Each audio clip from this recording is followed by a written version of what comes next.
హల్లెలూయా. అపోస్తలుడైన పౌలు అంటాడు కదా, తోటి సహదాసుడను అని. అందరం కూడా యేసుక్రీస్తు వారి రక్తములో ఒకే కుటుంబముగా ఉన్నాం. హల్లెలూయా. ఈ ప్రత్యేక కూడికలో ముఖ్యంగా ప్రత్యేక దినము పెంతెకోస్తు ఆదివారం మీ అందరికీ కూడా శుభములు తెలియజేస్తున్నాం. పెంతెకోస్తు అంటే తెలుసా? అంటే చర్చ్ బర్త్డే, సంఘము పుట్టినరోజు. సంఘము పుట్టినరోజు. అపోస్తలుల కార్యములు 2వ అధ్యాయంలో మనం చూసినట్లయితే 8వ వచనంలో రాయబడిన మాట మనం చూద్దాం. చాలామందికి పెంతెకోస్తు అన్న మాట వింటే, పరిశుద్ధాత్మ అన్న మాట వింటే అది పెంతెకోస్తు అని అనుకుంటారు. అది మనకు సంబంధించిన విషయం కాదు, పెంతెకోస్తోలది అనుకుంటారు. కాదు, ఇది అందరికీ సంబంధించిన విషయము. బైబిల్లో రాయబడి ఉన్న మాట, ఆత్మ లేనివాడు నావాడు కాడు. ఆత్మ లేనివాడు నావాడు కాదు. యేసుక్రీస్తు వారు అంటారు, నేను మిమ్మును అనాథలుగా విడిచిపెట్టను. నేను మిమ్మును అనాథలుగా విడిచిపెట్టను. మరి ఏం చేస్తాను? పరిశుద్ధాత్మను పంపిస్తాను. నిత్యము మీతో ఉండునట్లుగా పరిశుద్ధాత్మను పంపిస్తాను. పరిశుద్ధాత్ముడు లేనివాడు అనాథ. రక్షణ ఎలా పొందుతాం మనం? పరిశుద్ధాత్ముడు సహాయం చేస్తాడు. మనం ఒప్పుకోవటానికి, మనం గుర్తించటానికి పరిశుద్ధాత్ముడు సహాయం చేస్తున్నాడు. అంత మాత్రమే కాదు, నడిపిస్తున్నాడు. మనమైన బిడ్డ అయిన తర్వాత ఆయనను, అనగా ప్రభు అయిన యేసుక్రీస్తు వారిని స్వంత రక్షకుడిగా అంగీకరించిన తరువాత పరిశుద్ధాత్ముడు మనని నడిపిస్తూ ఉన్నాడు. కాబట్టి కొంతమంది అపోహ ఏంటంటే పరిశుద్ధాత్మ లేకపోతే అన్య భాషలు లేదా పెంతెకోస్తు, ఇదంతా కూడా పెంతెకోస్తు సంఘానికి అనుకుంటారు. కాదు, దేవుని బిడ్డలు అందరి కొరకు. ఇక్కడ మనం చూస్తే అపోస్తల కార్యములు 1వ అధ్యాయము 8వ వచనంలో, అయినను పరిశుద్ధాత్మ మీ మీదికి వచ్చినప్పుడు మీరు శక్తి నొందెదరు గనుక మీరు యెరూషలేములోనూ భూదిగంతముల వరకును నాకు సాక్షులయుందురు. మొట్టమొదటిగా పరిశుద్ధాత్ముడు మీ మీదికి వచ్చినప్పుడు మీరు శక్తిని పొందుకుంటారు. హల్లెలూయా. మీలో అనేకులు పరిశుద్ధాత్మను పొందుకున్న అనుభవము, నింపుదల అనుభవము, అన్య భాషలలో మాట్లాడే అనుభవము, దేవుని స్వరము వినే అనుభవము కలిగి ఉన్నారు. అయితే మీరు గుర్తించాల్సిన విషయం ఏంటంటే, మీరు శక్తిని పొంది ఉన్నారు. You have power. చాలాసార్లు శక్తిహీనులుగా మనం అనుకుంటూ ఉంటాము, ఆలోచిస్తూ ఉంటాము. లేదు, యేసుక్రీస్తు వారు సెలవిచ్చిన మాట, శత్రు బలం అంతటి మీద మీకు అధికారం ఇస్తున్నాను. I give you power over all the power of the enemy. శత్రుబలం అంతటి మీద నీవు అధికారమును కలిగి ఉన్నావు. అపవాది కంటే ఎక్కువైన శక్తిని నీవు కలిగి ఉన్నావు. ఎందుకంటే నీలో ఉన్నది దేవుని శక్తి, సృష్టించే శక్తి. హల్లెలూయా. కొన్ని పరిస్థితులు మనం ఎదుర్కొన్నప్పుడు, కొన్ని క్లిష్టమైన సమయాలు ఎదుర్కొన్నప్పుడు మనము సహాయము కొరకు ఎటో చూస్తూ ఉంటాం. లేదు, నీలోనే శక్తి ఉన్నది, వాటిని జయించే శక్తి. కొన్ని బలహీనతలు ఉంటవి, కొన్ని అలవాట్లు ఉంటవి, కొన్ని పరిస్థితులు ఉంటవి. అవి నిన్ను పట్టి బంధిస్తూ ఉంటవి. నీవు ముందుకు వెళ్ళకుండా నిన్ను వెనక్కి లాగుతూ ఉంటవి. వాటిని జయించే శక్తి నీవు పొంది ఉన్నావు. అయినను పరిశుద్ధాత్మ మీ మీదికి వచ్చినప్పుడు మీరు శక్తి నొందెదరు. మీరు శక్తిని పొంది ఉన్నారు. మీకు శక్తి మీలో ఉన్నది, జయించే శక్తి. అన్నిటిలో అత్యధికమైన విజయము. హల్లెలూయా. అన్నిటిలో అత్యధికమైన విజయము మనము పొంది ఉన్నాము. ఇది మనం ఎప్పుడు కూడా మర్చిపోకూడదు. ఏంటంటే మొట్టమొదటిగా శక్తి గలవారు మీరు. You are powerful people. ఈ రోజున ప్రతి ఒక్కరు కూడా పవర్ కొరకే పరిగెడుతూ ఉన్నారు. పొలిటికల్గా పవర్ కావాలి. ఆఫీసుల్లో, స్కూల్స్లో, కాలేజీలో ఎక్కడన్నా కానీ నాకు ఒక శక్తి కావాలి, ఒక స్థితి కావాలి, ఒక స్థానం కావాలి, ఒక పొజిషన్ కావాలి. దేవుడు నీకు ఉచితంగా అనుగ్రహించాడు. హల్లెలూయా. ఆయనతో పాటు చనిపోయి, ఆయనతో పాటు పాతి పెట్టబడి, ఆయనతో పాటు తిరిగి లేపబడిన స్థితి, అనగా ఆయనతో పాటు కూర్చుండబెట్టబడిన స్థితి. We are seated along with Christ. నీవు క్రీస్తు యేసుతో పాటు పరలోకంలో కూర్చుండబెట్టబడిన స్థితి, అనగా పరిపాలించే స్థితిని నీవు కలిగి ఉన్నావు. సమస్తము నీ పాదముల క్రింద ఉన్నది. యేసుక్రీస్తు వారు అది జరిగించారు. నిన్ను ఆ స్థితిలో నిలబెట్టారు. నువ్వు ఎక్కడో, ఒక భక్తుడు అంటాడు కదా, క్రైస్తవులం అంటే పరిపాలించే వారము. హల్లెలూయా. రాజులము. ఆయన రాజులకు రాజు, మనము రాజులము, పరిపాలించే వారము. మనము దిక్కులు చూసేవారం కాదు. నాకు సహాయం ఎక్కడి నుంచి వస్తుందో, ఏ మనుషుడు చేస్తాడో, ఏ నాయకుడు చేస్తాడో అని అటు ఇటు చూడాల్సిన అవసరం లేదు. నీవు రాజువు, నీవు పరిపాలించేవాడివి. నీకు ఈ లోకంలో కొందరికి ఉన్నట్టు రిసోర్సెస్ లేకపోవచ్చు. ఈ లోకంలో డబ్బు, పలుకుబడి ఇవన్నీ ఉన్నవారిని చూసి అయ్యో నాకు అది లేదే అని నువ్వు అనుకుంటున్నావేమో. ఆ రోజున గొలియాతును చూచి ఆ సైన్యము, సైన్యాధిపతులు, రాజైన సౌలు కూడా, అమ్మో ఆయన డాలు చూడు, ఆయన ఈట చూడు, ఆయన ఎంత పొడుగ్గా ఉన్నాడో, ఎంత అనుభవం ఉన్నదో అని అది చూసి భయపడ్డారు. కానీ దావీదు దగ్గర ఇవి ఏవీ లేవు. ఇంకా సౌలు ఆ కవచం అన్నీ వేస్తే కూడా ఇవి నాకు వాడుక లేదని పక్కకు పెట్టేశాడు. ఏటి దగ్గరికి వెళ్ళి రాళ్ళు తీసుకొచ్చాడు. ఒక రాయితో గొలియాతును కొట్టి చంపేశాడు. ఏంటి దావీదుకున్న ధైర్యం? గల దేవుని సైన్యములను తిరస్కరించుటకు సున్నతి లేని ఫిలిష్తీయుడు ఎంతటి వాడు, అనగా దావీదు అది గుర్తించాడు. ఆ బలముతో, ఆ ధైర్యముతో గొలియాతుని చంపివేశాడు. ఈ రోజున నీవు కలిగి ఉన్న స్థితి నువ్వు గుర్తిస్తున్నావా? నువ్వు శక్తి గల వ్యక్తివి. పరిశుద్ధాత్మ మీదికి వచ్చినప్పుడు మీరు శక్తి నొందెదరు.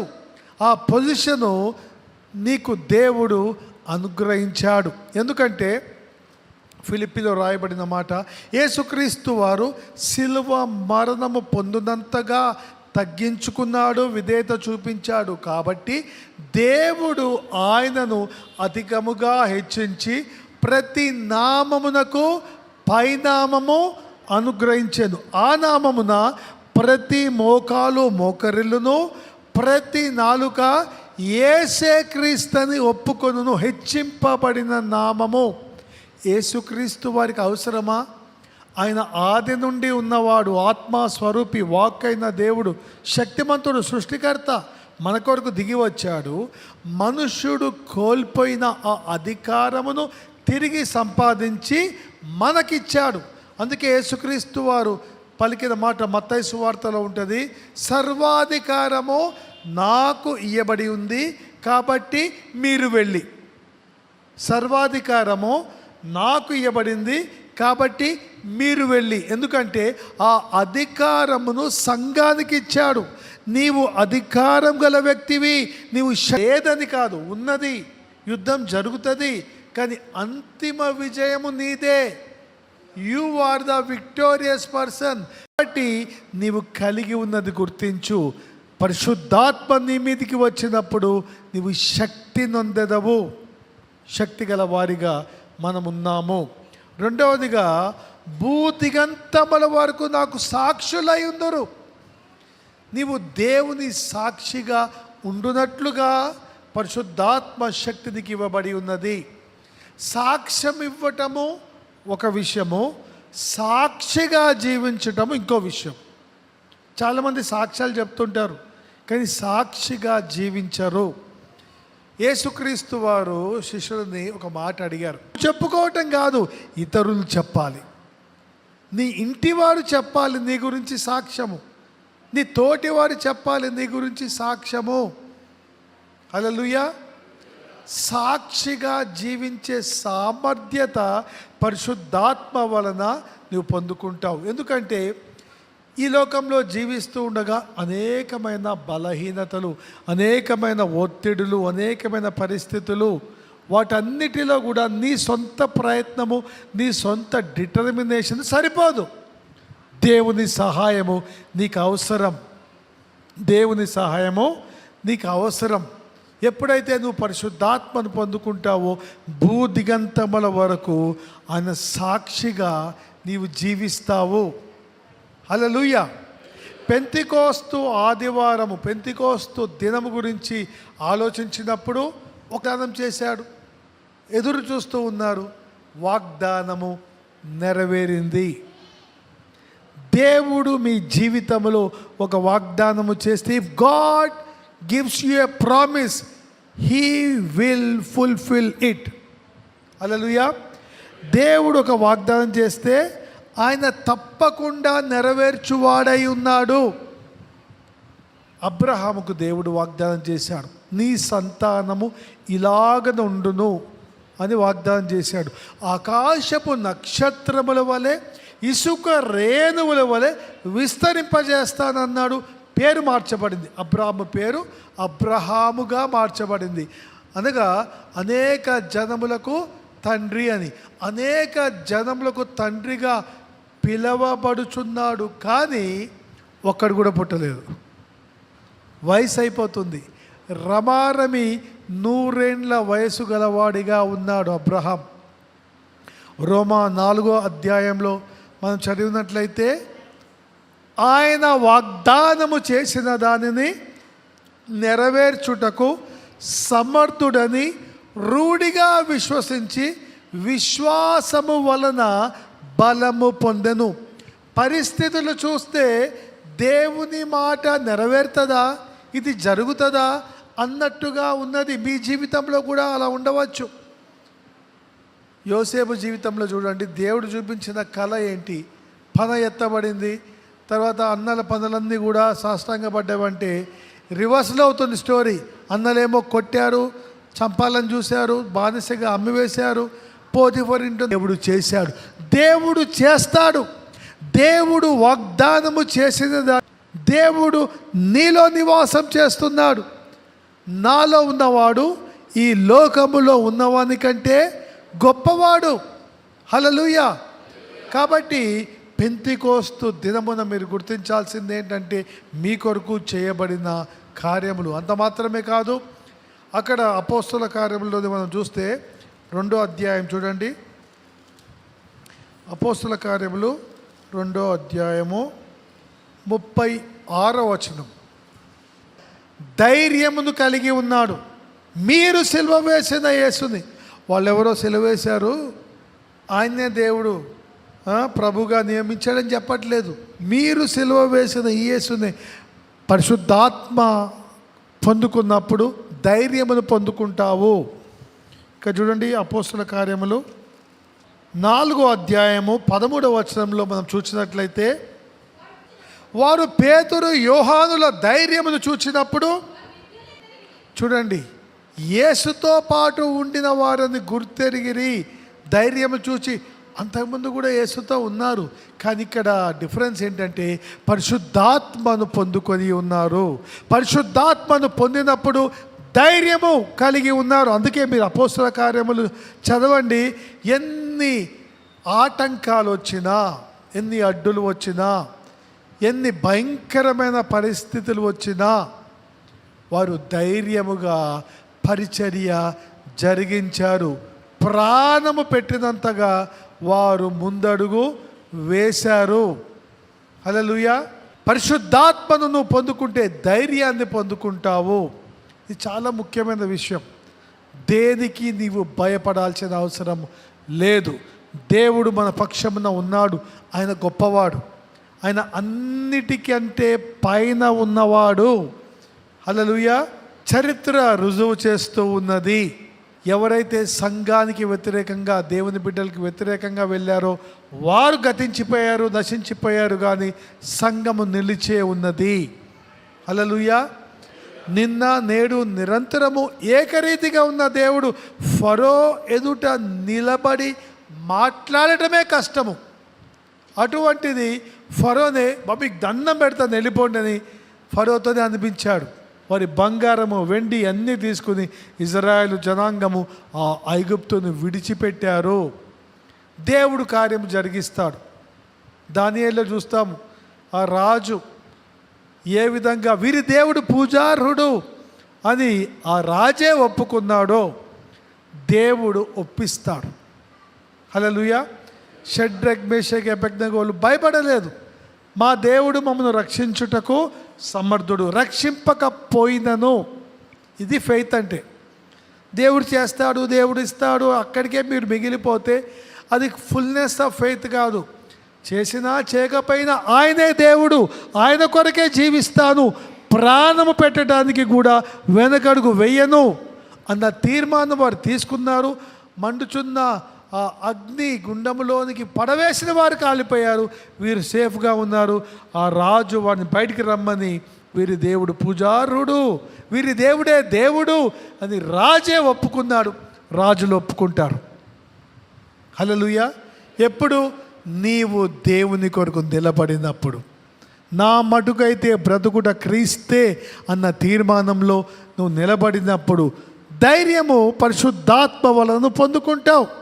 చూడండి, కృపా సింహాసనము చేరుటకు మనము ధైర్యమును కలిగి ఉన్నాము. యేసు రక్తము చిందింపబడి ఉన్నది.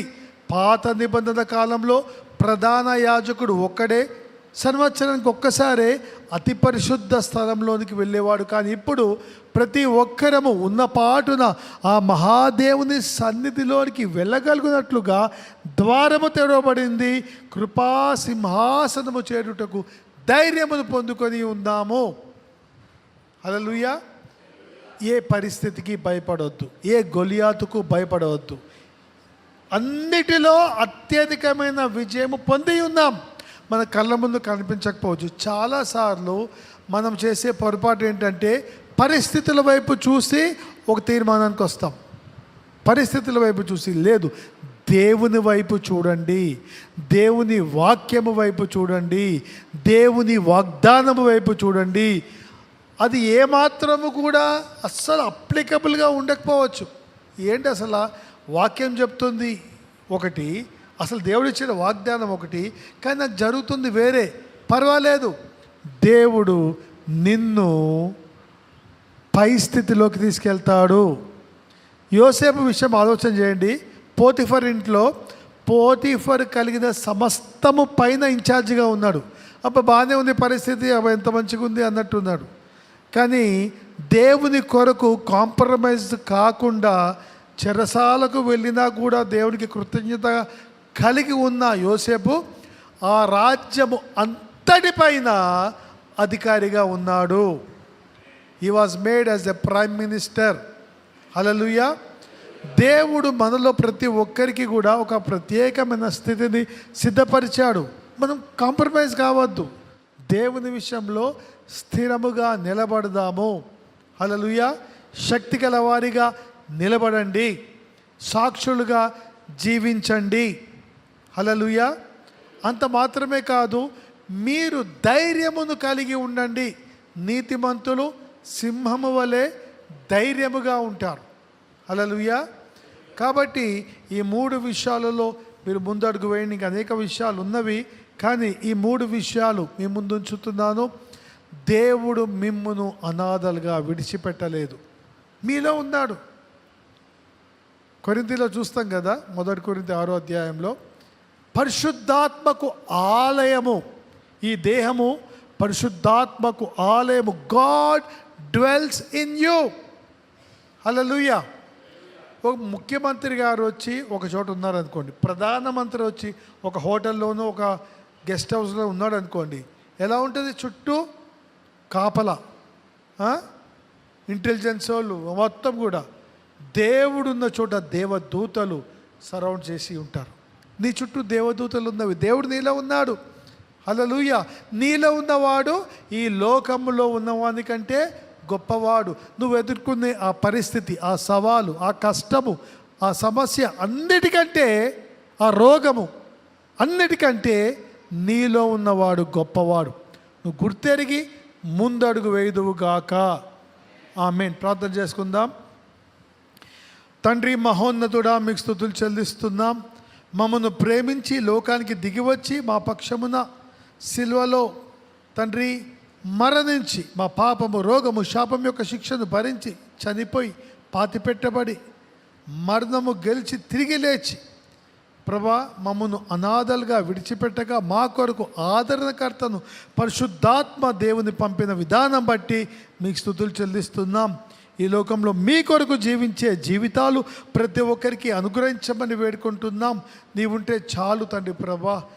నీ శక్తిని బట్టి మీకు స్తుతులు చెల్లిస్తున్నాం తండ్రి. అనేకులకు ఆశీర్వాదంగా, అబ్రహాము నిబంధనకు వారసులుగా ప్రతి ఒక్కరిని వర్ధిల్ల చేయము ప్రభా.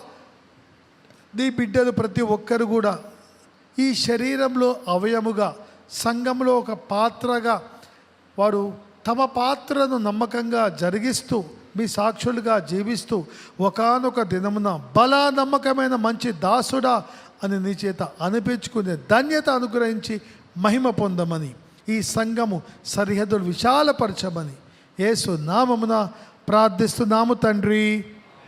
ఆమేన్. Praise the lord.